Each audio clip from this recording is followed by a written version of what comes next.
Good afternoon, everyone. It is 12 p.m. Thank you for joining us today. I am Kelly Chan, the Community Relations and Public Service Manager here at CEB. CEB stands for Continuing Education of the Bar. We are a nonprofit with the University of California, and we're so excited to bring to you this Business of Law webinar series.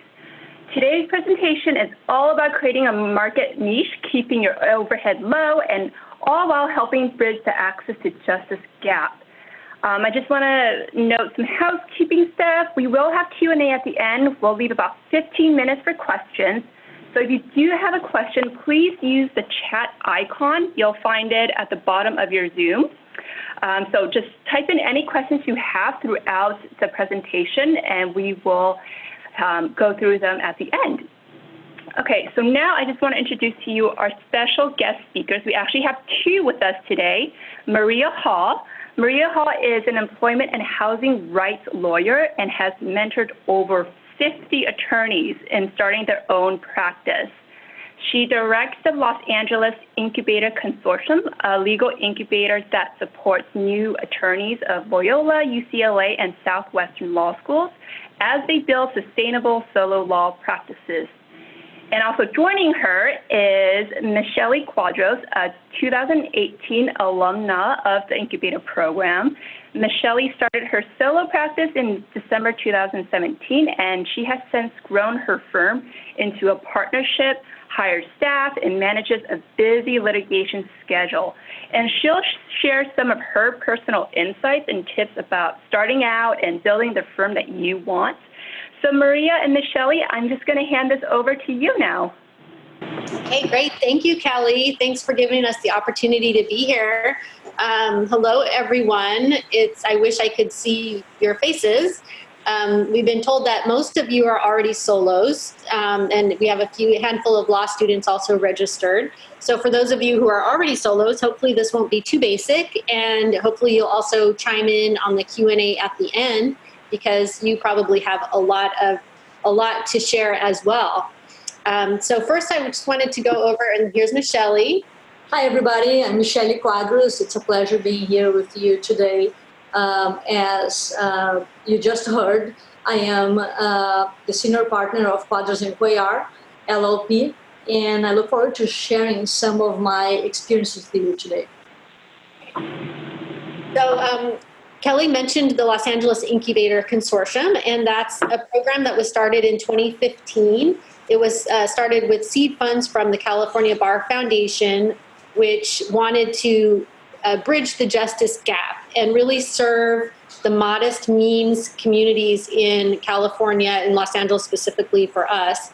All of these people, this really untapped market, if you want to use those terms as well, of people who they don't have access to legal services. So it's the people who are looking at AVO and LegalZoom and ways to do law on their own, but they could really benefit more from having access to lawyers as well if they were affordable.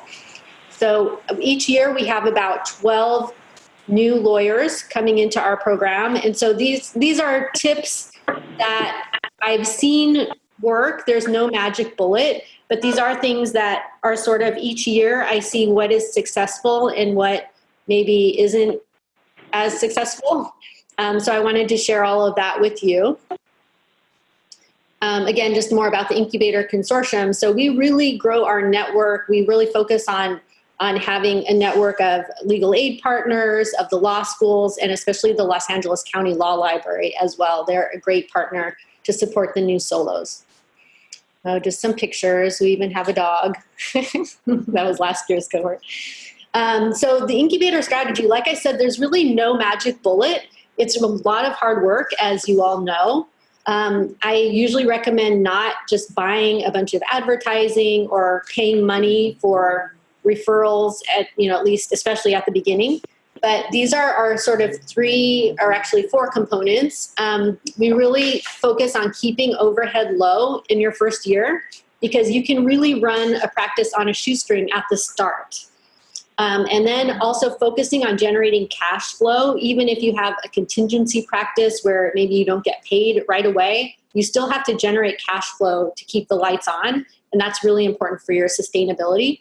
And then number 3, which is probably the most important, is your own self-development in gaining competence and confidence, because you're really being pushed. It's a total immersion into a new culture. Law is a total culture in itself. It's a lot of subcultures. For example, immigration law is a totally different subculture than employment law. You have your own affinity groups and practice groups and sections. So those are sort of some things we're going to go over, as well as volunteering. You're going to hear it over and over, is a great way to get confidence and competence, as well as helping other people, building your leadership skills. So I'm going to turn it over to Michelle for a minute. Yes. So as you think about building a sustainable solo law practice, one of the first things you should keep in mind is whether a solo practice is the right step for you. You need to look ahead and think about, what do you want for a practice? What does it look like as you plan your business? And even for those that are solo practitioners today, maybe you are in this situation because life has put you in this position and you just took that leap of faith and decided to become a solo practitioner. And sometimes you don't take the opportunity to take a step back and think, who do I want to serve? What kind of clients do I want to attract? What kind of cases do I want to work on? You need to also think about being self-directed, being disciplined, and focus on what the ultimate goal is as a solo practitioner. So the bottom line is this right for me? You need to think. And who do I want to target? What kind of case am I passionate about? Okay. And one thing that I like to tell people too is that, a lot of people have an idea of what a solo practice is, but really there is no right or wrong way. You can be a solo practitioner part-time, full-time. Maybe you have, two incomes in your family, but maybe you're the sole breadwinner and you've got a lot of, you're going to have to be working more. But you can also, I was telling one of my friends about this. He was laid off from his job, and we were talking, and he said, yeah, I just hate going out and looking for a job when I don't have a job. It makes it really vulnerable. You feel vulnerable. And so I was saying, well, on your resume, of course you're going to put, law office of, his name. He goes, oh, or just put, his name, attorney at law. Like, that's your current job. You're a lawyer. You have a license. You can put that as your job, even if you're just doing contract work for other attorneys. You don't have to be without a job. It really is a safety net. Of course, mostly in this, right now, we're going to talk more about people who want to do solo as their career. But I just wanted to throw that out there because it is kind of, you have a license, so you can always take care of yourself. Okay, Michelle? Some of the things that sometimes prevent us from taking that step in becoming a solo practitioner are financial reasons. You're used to having a paycheck, feel more comfortable with a steady paycheck. You don't like working alone, you like working as a team. Or sometimes you feel you are fearful of providing competent representation for, maybe some lack of confidence or just the fear of the unknown. And these are things that we're going to be discussing, and trying to assist you thinking about it in, having some things to think about in order to overcome those fears per se. Mm-hmm. Yeah, and this is our roadmap of what we're going to talk about today. So we're going to start with the building confidence and competence and some things that we've seen work with the incubator attorneys, and then some strategies on keeping your overhead really low in the first year, choosing a practice area, and then generating cash flow. So the first section, building confidence and competence. This is one of my favorite quotes. So as a new solo, especially, or as a new lawyer, you really have an edge on your competition, especially if they're older and set in their ways, because you are going to be fresh, you're going to be hungry, you're going to be really prepared when they're not, because there was an old saying that somebody said they did 500 cases and they really did one case 500 times because they don't really care about their client. They don't really care. They just go in, they're going through the motions. But if you go into it mindfully and really take the bull by the horns, you're going to have a huge edge over your competition. I'm going to briefly just show you California Rules of Professional Responsibility, Rule 3110, because this is sort of the golden rule of competence. But as you'll see, it's not unreasonable. I mean, it's not like if you make a mistake, you're incompetent. As you can see, it shall not intentionally, recklessly, or repeatedly fail to perform legal services with competence. Okay, so, and then under C, also, you don't have to know everything when you take the representation on. You may nonetheless perform such services competently by one, associating with or where appropriate, professionally consulting with another lawyer, reasonably believed to be competent, or by acquiring sufficient learning and skill before your performance is required. So you don't have to know everything, but you do have to be diligent. You have to be mentally, emotionally, and physically able. And if you don't have sufficient learning and skill at the time of taking on the representation, have a mentor, co-counsel with somebody, or just do your homework, get up to speed, or all of the above. And with that in mind, I want to share a little story with you. One of the things also, in addition to providing competent representation, in my opinion, is being committed. Committed to you, committed to your client, committed to the level of service you're going to provide. One little story that I have, my first bench trial. I was an attorney for less than 1 year, and I was going against an opposing counsel who practiced for over 30 years. He was a prosecutor for 25 years, and he had never lost a bench trial. Well, he lost his first bench trial to me. The reason why, I didn't know his sides, even to this day, sometimes have cases together. His sides, all the statutes, he knows everything by heart. I don't. But I was committed. Committed to my client, committed to myself, and committed to doing the best I can do. So for that case, it was a housing matter. So it was in summary proceedings. So it was super fast. So we didn't have much time to do the necessary or to take time with our research. I stayed up the day before trial until 5 a.m. until I found a loophole. And then when I found that loophole, I showed up in court 2 hours later, and I won. I won. He was super surprised. Everybody was surprised that he lost to the new girl in town,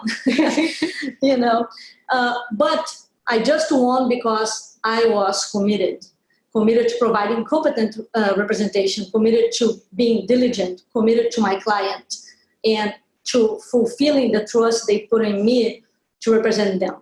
So commitment is something that I feel it's very important for you to have. Yeah, and that goes along with this slide because it's having faith in your own education, your abilities, your talents, your smarts, your resilience, your ability to find what you need to find. So that's the healthy confidence that I was writing about on this slide. It's okay to say, I don't know the answer, but I'm going to research it and I'm going to let you know. It's okay. Seeking out feedback from other people, getting criticism, that's okay. That's all healthy. You need that. The scary part is where people cannot admit when they're wrong, or they don't want to admit that they don't know, and then they just show up thinking they can wing it. And yeah, that's where people get into trouble. And that's where they also quit, because then they can't bounce back from failures. So and I wanted Michelle to tell that story because I've seen that happen too. I've had it happen to myself. I've seen it happen to a lot of people. There is a lot of hazing that goes on of new lawyers, but there's also a lot of, you do have an edge. So this is, these were just some of the things that in the incubator program, what I've seen really, really work. And basically it's creating a community of support around you. So even though you're solo, you are not alone. as you all know, we cannot be lawyers in a vacuum. We depend on each other. The bigger, broader support you have, the better. So in what I found really the magic of the incubator program, what I never really thought about was the magic of peer support, peer-to-peer. So like you can have a mentor who's like a teacher, but then it was really people who are at the same level, who are grappling on the same similar problems together, learning, brainstorming. That there is a lot of magic in that.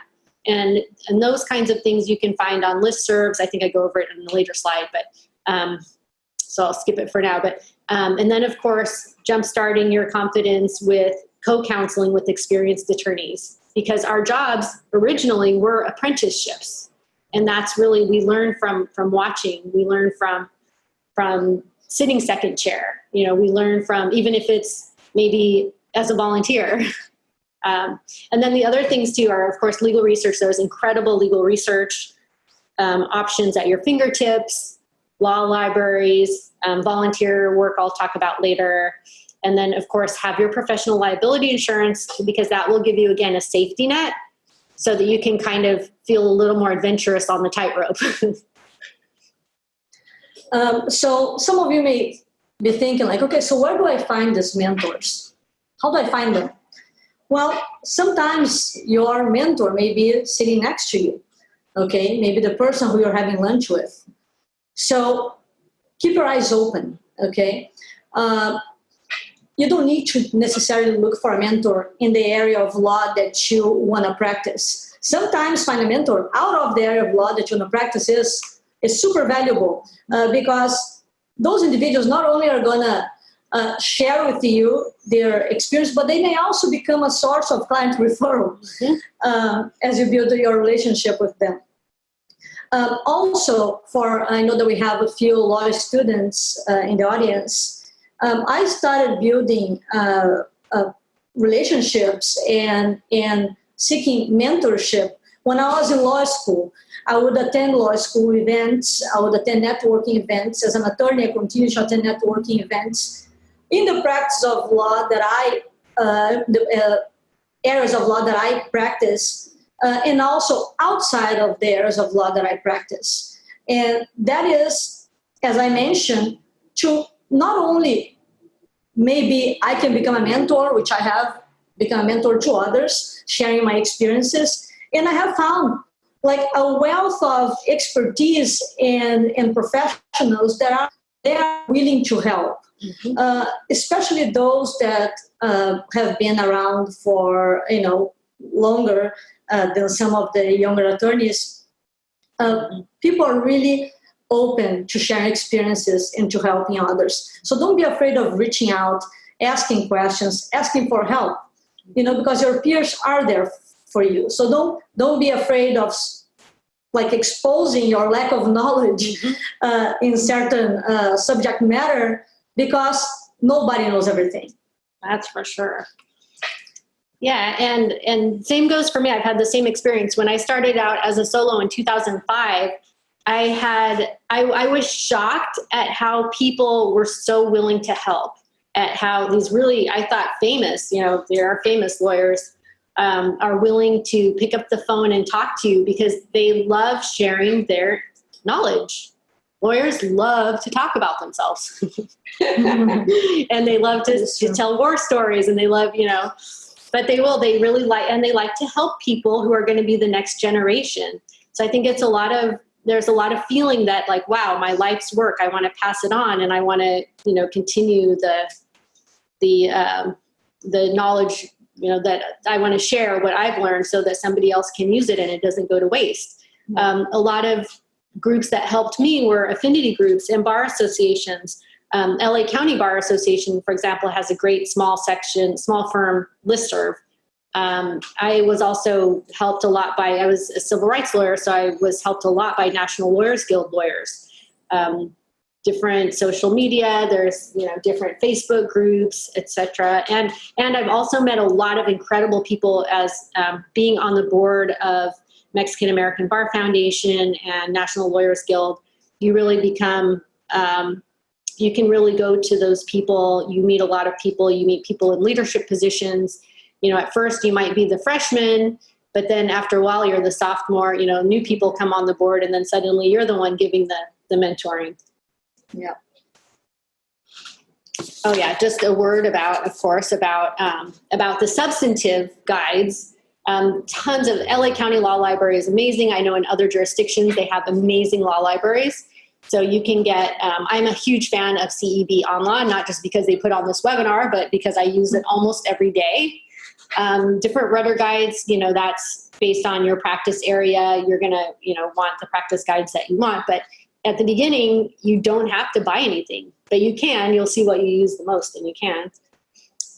This is just one slide. I mean, literally, CEB Online has hundreds of practice guides. And what I use them for is, like, let's say I have an employment case, but it has an issue of, something else. I don't know, let's say real property. I can't really imagine that, but then it might flag an issue, and then I can look in that other practice guide. It's really good. And then the other one that I wanted to point out to you all was under their general interest category. They have a lot of books on law practice management, which have, they have like sample engagement letters, sample disengagement letters, best practices on, how to deal with everything from red flag clients to, it just goes on. Like every question you might have about practice management, they have books on. So volunteering, again, I am a huge fan. I'm also a sucker for when people want free advice. So I've had to really put a barrier around, look, I'm going to do my pro bono hours in a formal setting, at like a law library clinic or like at Legal Aid Foundation. That gives me the confidence to then say no when people want free advice when I'm supposed to be doing my paid work. So that just helps me, because otherwise I have a tendency to do too much volunteering. So I really like that volunteering in a formal setting too, because it does give you a team. It gives you some supervision. You get some training. You meet a lot of people. Yeah, it gives you hands-on experience. By volunteering, hands-on experience, not simply like dealing with a case, but dealing with a client, doing intake for those that have not done it, or for those that work in a firm right now and are thinking about going solo. Working in a firm, sometimes you're not exposed to a lot of the preliminary things. Even like doing the intake for a client, determine the cause of action, like kind of dissecting the case. So through volunteer work, like you have the opportunity to interact with the client from the beginning until the end. And that's an invaluable experience that you should really, really make it a point to do it. Mm-hmm. Yeah, and you can try out different practice areas, maybe in an assistant capacity, and kind of see if it's something you might be interested in pursuing. It's like a safe way to do that. Okay, so we're going to keep moving. So now, again, from the incubator program, we really do start like with as low overhead as possible.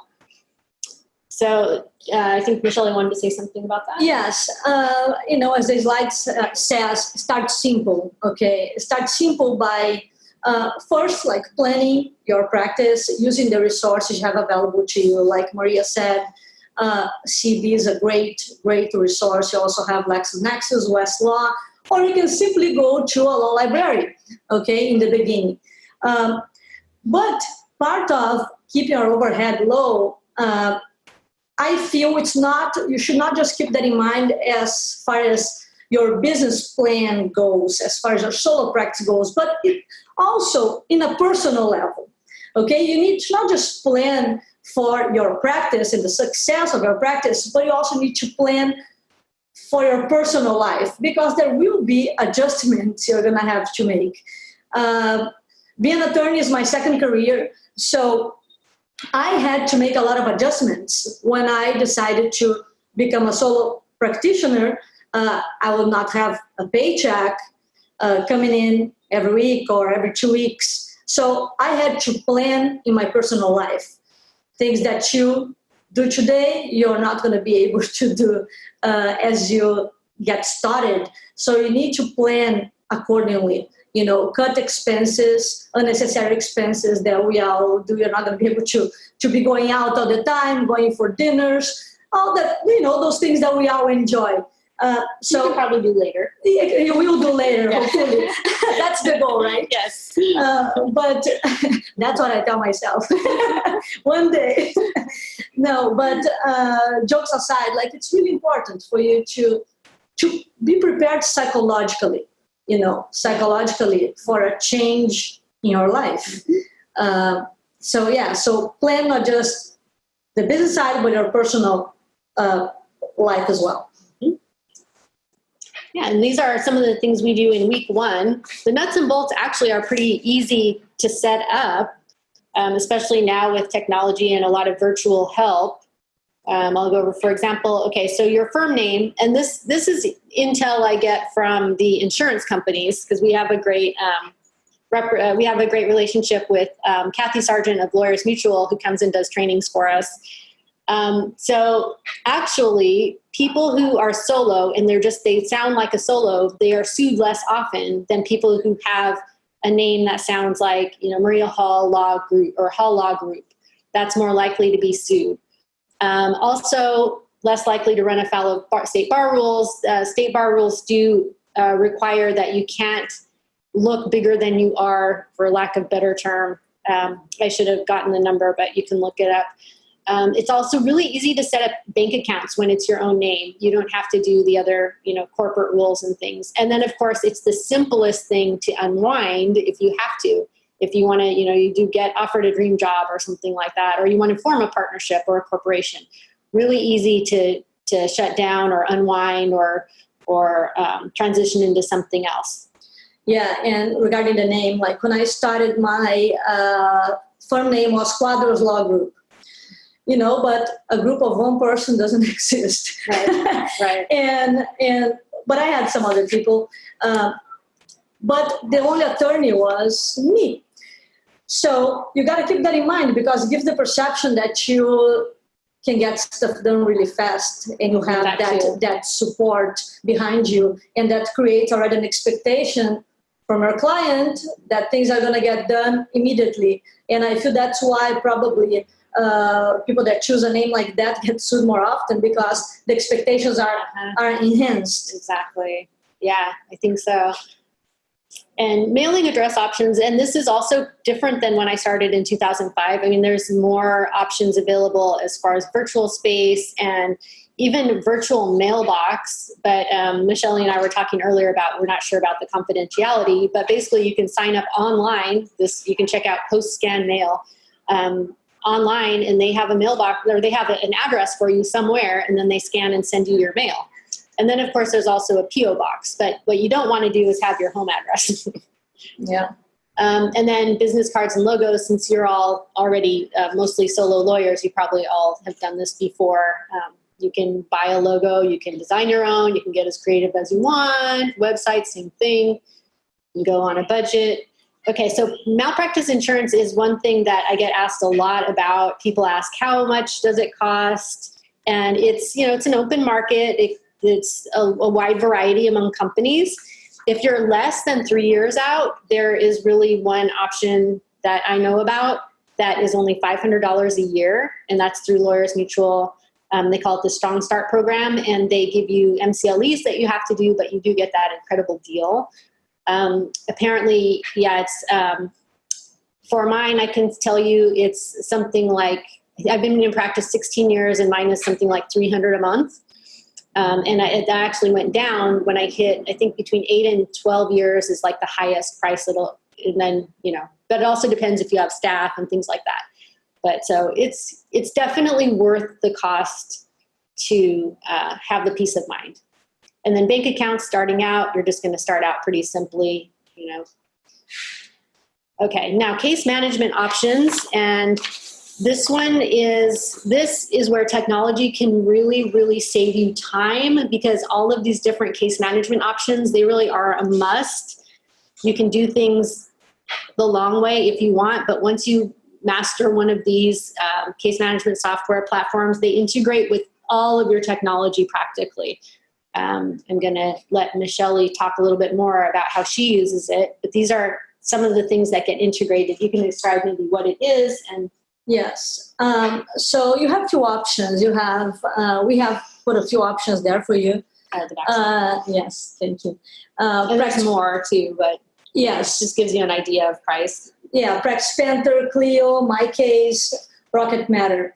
All of them are similar, but have different features that may be more suitable for whatever it is that you want to achieve and you want to do. Well, for example, I use Practice Panther. The prices there are monthly per user, and for the other companies as well. I know that if you pay for the whole year, then you get a $10 discount on the monthly price. I think that applies. I know that applies to Clio and probably applies to MyCase and Rocket Matter. You want to tell them what it is? Yes. So Practice Panther, for example, or all of them, you can use for calendaring, bookkeeping, credit card payments, billing, invoicing, filing, timekeeping, for tasks also. And one of the things that I'm not sure if Clio, they probably do have it, but that I have with Practice Panther is it automatically uploads local rules. Oh, yeah. Okay. Yeah, Clio has that. Yeah, so probably they all do have it. And I think that that's an amazing feature, especially because it's as a solo, it's hard for you to keep track of all the rules and deadlines. So it's nice to have a system that does that for you. Tasks helps you to stay on track. Okay, not just of what you got to do for the day, but what you got to do for the month, who you got to bill, generating invoices, keeping track of your time for those clients that you are billing on an hourly basis. So it's really an invaluable tool that you really, really need to make budget to get it. Maybe not from the get-go, but in the near future after you start your solo practice. Because what you don't want is to start losing track. You may think that, I'm not busy, and then all of a sudden you get busy. That happened to me. I didn't lose track, but I felt like I was losing a grasp of what was going on. But then I acted in a timely manner to grab the bulls by the horn, basically, and use the tools available to us there in order to be more efficient with our time. And be efficient with the cases that you have and keeping track of everything that's going on, your tasks and getting paid. Yes. Because you can do your invoicing and then you can also link it with a credit card payment. So you can send them the invoice. They just click one link to pay. Yeah, and pay online. Yeah. Mm-hmm. Yeah. It's really great. Okay. Yeah. So then the other final on a shoestring is legal research. So you're going to have to, again, it depends on practice area, and you can sort of pick and choose the things that you love and can't live without. And then if you want to try things out, you can always do the law libraries. And most of these services give you a free trial as well, at least for like 30 days or something to try out. Okay, we're going to burn through these because we are running out of time. So choosing a practice area. And there are literally hundreds of practice areas and niches and, a lot of things. So again, Michelle talked a little bit about business planning earlier and personal planning. A lot of people do not do business plans, but they don't have to be really formal. You can just sketch it out for yourself. It's going to be also part of your branding and part of who you're presenting to the world. So it's going to be kind of your mission statement. Who are you? Why do you do what you do? Some people call this a why statement. Did you grow up in poverty? So now you want to help people who are in poverty, or something like that. Sorry, that's oversimplified, but you know what I mean. And in addition to that, I feel that a business plan is important for you to force yourself to sit down and see what expense you're going to have. Mm-hmm. Okay, so you can plan accordingly to the future. You can see, okay, what monthly expense am I going to have for a case management software? Okay, for office supplies, for a phone, for Malpractice Insurance. It helps you and forces you to think about it instead of just going with the flow. Mm-hmm. Yeah, that is for sure. There's a lot of help. If you Google business plans, you're going to find a lot of help about that. There's some great books. The one that the BA is specifically for law firms. And then I to give a pitch, I know a lot of people who they just say, oh, I do door law, anything that comes in the door. That is a very high stress way to practice because then you're constantly trying to learn different laws. It's like basically trying to be multilingual in languages that you're only very partially familiar with. So the more narrow your focus, the less stress you'll have. Although I know it's most people do more types of law than a niche. But these are just some examples of people I know. You can see just narrow. So any of them, like, for example, the bottom two, both of them could just do regular family law, but they market to very specific audiences. And that not only helps you become an expert in this field, it also helps you stand out from the crowd. So those people, maybe you don't know, maybe you don't need a surrogacy lawyer, but you do know, oh, that's right, Amira does surrogacy. She probably can answer this family law question, and then maybe she could either take that case or refer it to somebody else. So it's just going to make people remember you. If you just say, I do family law, that's, it's going to be harder to remember. Or if you just say, oh, I do civil litigation, I'm never going to refer a case to you because I don't know what kind of law you practice. So you have to just keep that in mind. It also helps you be able to charge for the work you're doing rather than your learning curve, because you can't charge the client for your learning curve. You're already expected to be competent. So you can make more money by doing the same thing over and over. Not that you have to, I'm just putting it out there. I'm a huge fan of this book. It really did change my life, literally. It's actually not just a book, it's a test online. So if you Google it too, you can find it. It costs like $20. You buy the book and then you take the test. And it tells you your strengths, your natural talents, and it's things that you wouldn't ordinarily expect. It's not like, oh, I play piano. It's like, oh, you have a strategic talent. You have a talent with connecting people, things like that. And so the premise is if you work in areas where you're already talented at, you're going to become an expert in them if you put all of your effort into developing those talents. If you try to do work that you're so-so at and you put all of your effort into it, you're only going to get barely better than so-so.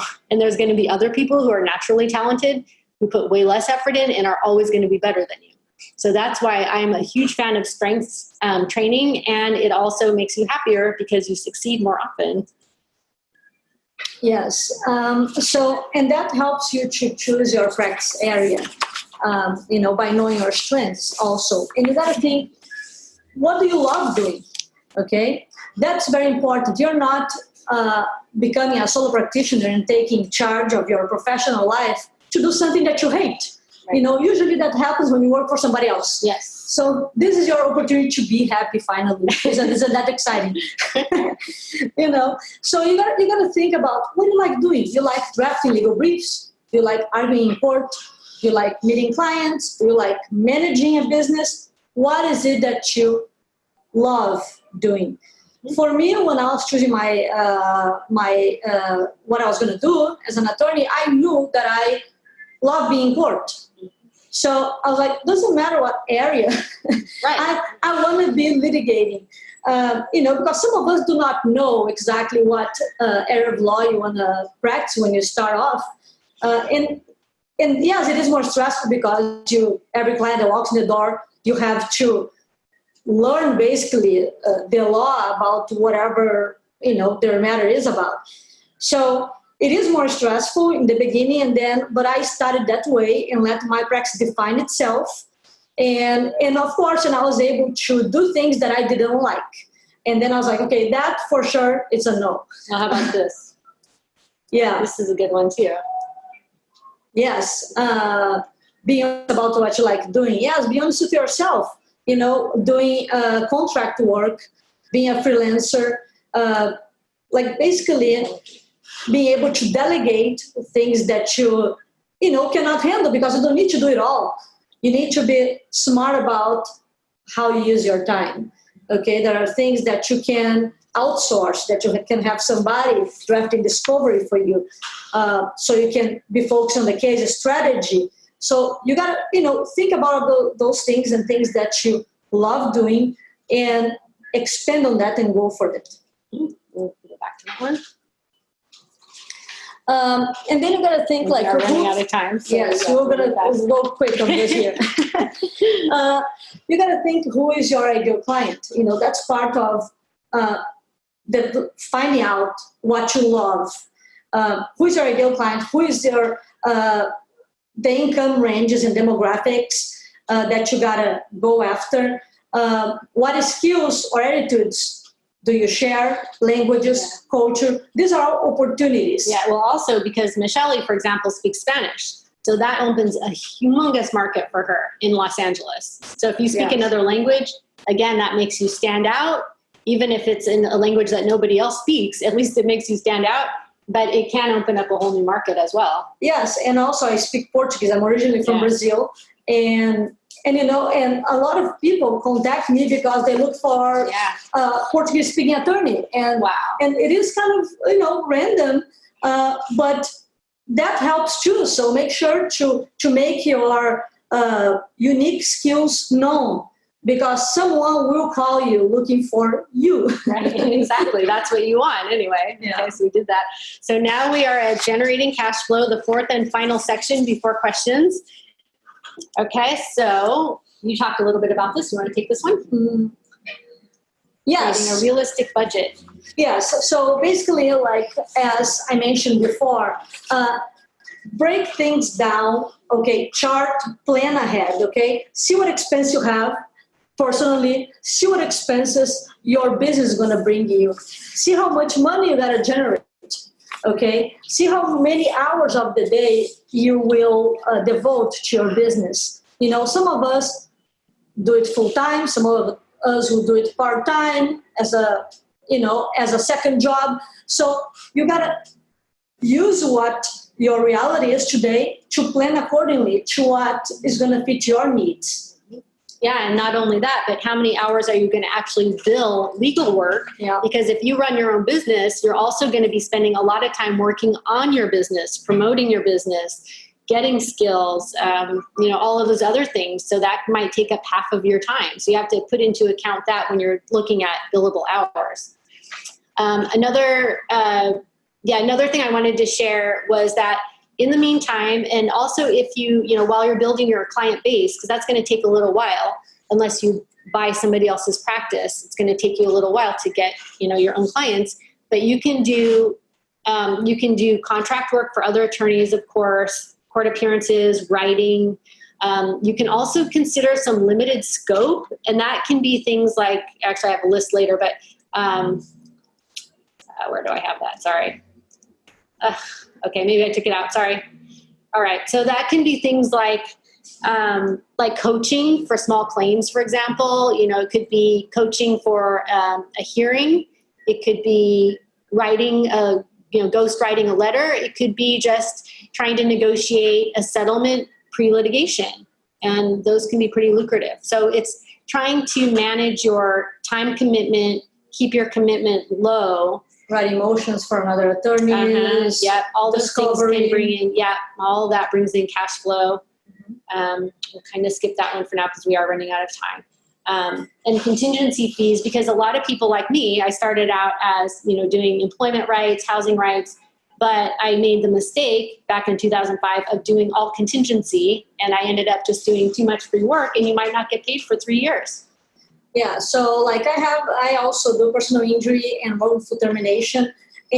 But in order to sustain those cases, because my practice is fairly new, I also do some immigration work and housing. So you need to keep that cash flow, coming in, so you can sustain those contingent cases, because you're going to have expenses for everything, and you're going to have to upfront those fees, like deposition costs. Expert costs. Experts are very expensive. Yeah, so all that you need to keep in mind, maybe like do a little research of, companies that you can use for the positions. Usually, like I have paid for the last one that I did was about $1,500 for about 3-4 hours of a deposition. So you gotta keep in mind those additional costs that you're gonna have when you take a contingent case. Mm-hmm. And how much to charge. So this is another question I get asked about a lot. And there's no exact science again. It's going to be about asking peer-to-peer. You can probably look up some attorney's fees motions because if you have access to those, they're going to give the prevailing rate of what attorneys are asking for. Again, it depends on your region, your area of law, your expertise. So yeah, and there are other ways we should do another talk sometime on specifically marketing to modest means, people of limited and modest means incomes, but there are ways of, trying to limit the scope of services so that they can pay you in amounts that are affordable, perhaps not $10,000 retainer upfront, but, $500 a month for 3 months or things like that. This is the unbundled slide I was trying to look for earlier. So there are a lot of things that you can limit your scope again, just to try to get some quicker turnaround of cash. So you can take a look at that.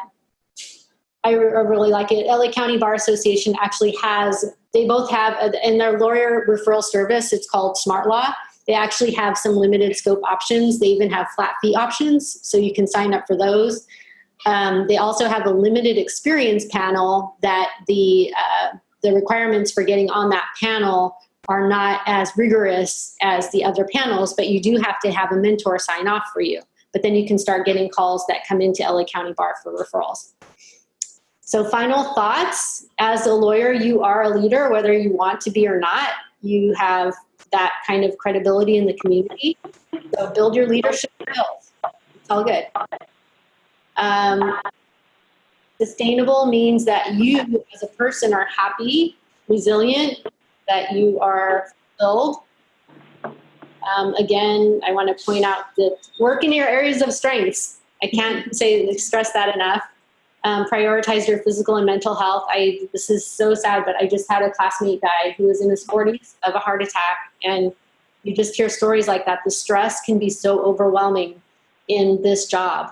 And you really have to take care of yourself and take care of your friends. Surround yourself with people who want to succeed, and then be that reliable friend to other people. Yeah, and I know that we're running out of time, but just to add to that, be true to yourself. Yeah. As I said, this is an opportunity to feel happy in what you do by being a solo. So be true to yourself, follow your passion, and take care of yourself and your health. Because without that, forget it. You're not going to be able to achieve any of the goals that you may be aiming for today. So take care of yourself and go for it. Yeah. Okay. We're a little bit over time, but we still have 11 minutes for questions. Yeah. So we actually have 2 great questions. And for those of you who logged on a little later, if you have a question, just you can chat in your questions. There's a little chat icon at the bottom of your screen. So, Maria, the first question is it okay to use law offices if you are a solo but have more than one office location? That's a tricky one. We should look it up. There is, I believe you can, if you have to, I'm going to try to look it up. Do you want to ask the other question and Michelle can answer it while I look that up? Because I know there's a bar rule on it, and I'll look it up. Absolutely.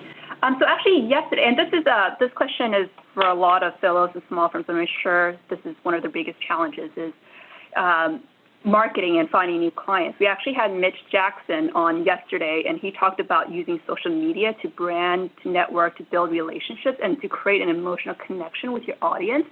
What advice do you have on marketing clients? I used Facebook a lot, Yelp. Okay, Yelp. A lot of people are going to look you up on Yelp. So if you have some clients, ask them, if they can leave you a review there. But the main way that I have gotten all my clients basically, or most of them, I would say 90%, 85% of them, is through referrals, through the network events that I have attended, people that I have met, and also through basically going to events that are out of my areas of practice and other attorneys refer me clients, and then we have a referral relationship, okay, that they get a percentage of my cases. So think about the people that you know that are successful out there, and that maybe you can schedule a meeting with them and say, hey, listen, I would love to develop a referral relationship with you.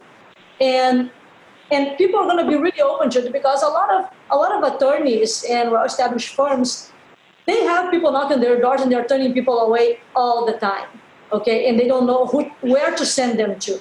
So think about who you know who is successful, and start meeting those people face to face and putting yourself out there. Yeah, those are some really, really great advice. Referrals and networking outside your practice area. Does anyone else have any questions? I'm not seeing any questions come through the chat right now, but we can give it one more minute or so. I know Maria is looking up. Yeah, I'm looking at the main, there's one main rule on it.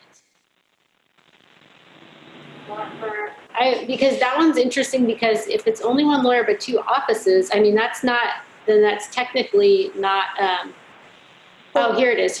Okay. But this is a law corporation that I would assume the similar. Okay, so it says, including the term law offices implies that the law corporation has more than one address or more than one attorney, including the shareholder. So it says or, so more than one address or more than one attorney. So it sounds like that would be okay. But I think, from what I recall when I was looking for malpractice insurance coverage, I think that that's going to impact the price of your insurance. Okay. So keep that in mind. It's almost like what I said, like the Quadros law group.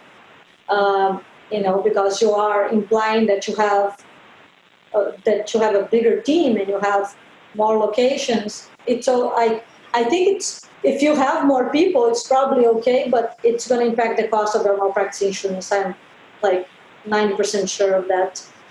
And the law offices one, as long as you have more than one office, it's okay. It just says you must provide the state bar with both addresses. So, but it might, probably would impact the insurance.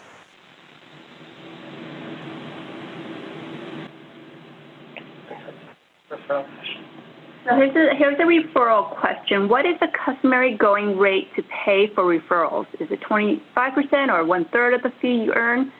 Usually I've only heard it 15% or 20%. I've never heard it higher than that. I have heard for PI 30%. Wow. Yes. But depends like what the case is. Like I have some attorneys that kind of started their solo practice, and people that refer them PI cases have asked for 30%, but they know that it's going to settle quickly, so they make few phone calls and they don't mind paying that much. I think that's super high. Like I have heard of 20, but PI is also a really, really competitive market. So people are really going after those cases. But usually I hear, I know LA County Bar is, I think 15%, on their lawyer referral service, it's 15% of fees. And then usually within my friends or network, it would be 15 or 20% max. Great. So it looks like there are any other questions. So Maria and Michelle, do you have anything else you'd like to add or share with our audience today?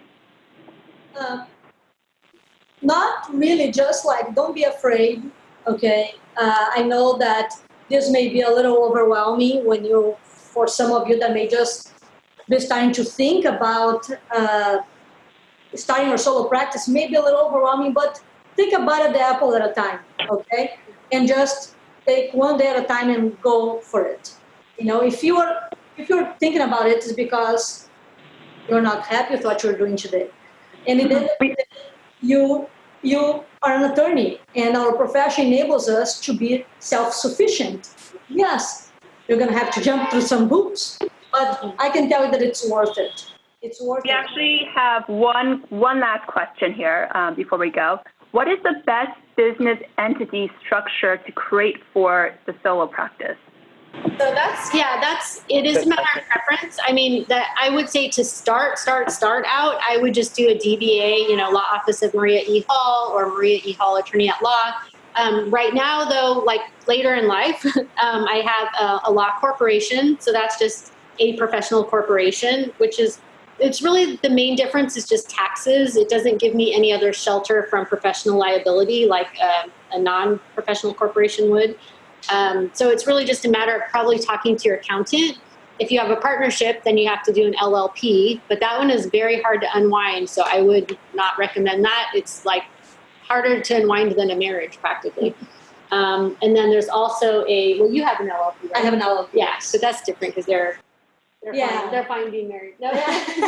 Well, yeah. And then there's some other newer ones that have not been really tested yet, and that has to do with like nonprofits and a nonprofit hybrid. So I'm still learning about those, but you might want to check it out. I think there should be some literature on it on Google if you're interested in starting a nonprofit law firm. Great. Well, thank you everyone for joining us. We will send out the PowerPoint presentation after maybe in a couple of days or so. Please do note that we have 2 webinars next week. Wednesday, we're going to talk about opening a law firm on a small budget and how to survive lean months. And then Thursday, I think you'll find very interesting. It'll focus on how to find clients and get paid. So you can still sign up for those 2 webinars, and it will be at the same time, lunch. So yeah, thank you so much everyone for joining us.